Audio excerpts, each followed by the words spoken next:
नमस्कार, आप देख रहे हैं लोक सेवा न्यूज। मैं हूं आपके साथ रजत त्रिपाठी। कोरोना की दूसरी लहर का प्रकोप भले ही भारत में अब खत्म हो चुका है, लेकिन देश अब खुद को तीसरी लहर के लिए तैयार कर रहा है।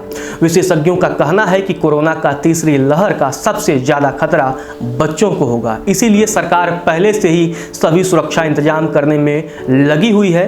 केंद्र सरकार ने संक्रमित बच्चों के इलाज को लेकर गाइडलाइन भी जारी की है, जिसमें सरकार ने बताया है कि 5 साल से कम उम्र के बच्चों के लिए मास्क पहनना जरूरी नहीं है।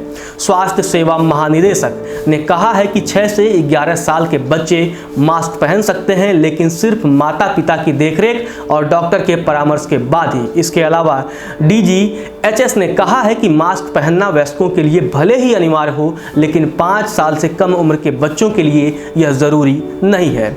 DGHS ने जारी दिशा निर्देशों में कहा है कि बच्चों को स्टेरॉयड देने से बचा जाए।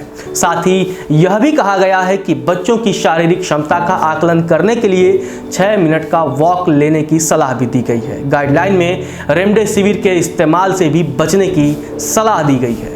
दिशा निर्देशों में एंटीवायरल ड्रग रेमडेसिविर का इस्तेमाल न करने की सलाह दी गई है। साथ ही यह भी कहा गया है कि स्टेरॉयड भी निगरानी के साथ केवल गंभीर मरीजों को ही दिया जाए। रेमडेसिविर आपातकालीन इस्तेमाल के लिए मंजूर दवा है। रेमडेसिविर को लेकर 18 साल से कम उम्र के बच्चों पर इसके असर और सुरक्षा का डेटा अभी मौजूद नहीं है। ध्यान देने वाली बात यह है कि जिन बच्चों को गंभीर रूप से अस्थमा है, उनके लिए इस टेस्ट की सलाह भी नहीं दी गई है। केंद्र सरकार ने कहा है कि बच्चों की शारीरिक क्षमता की जांच करने के लिए उन्हें 6 मिनट वॉक कराएं, ताकि उनमें कार्डियो पल्मोनरी एक्सरसाइज टॉलरेंस किया जा सके।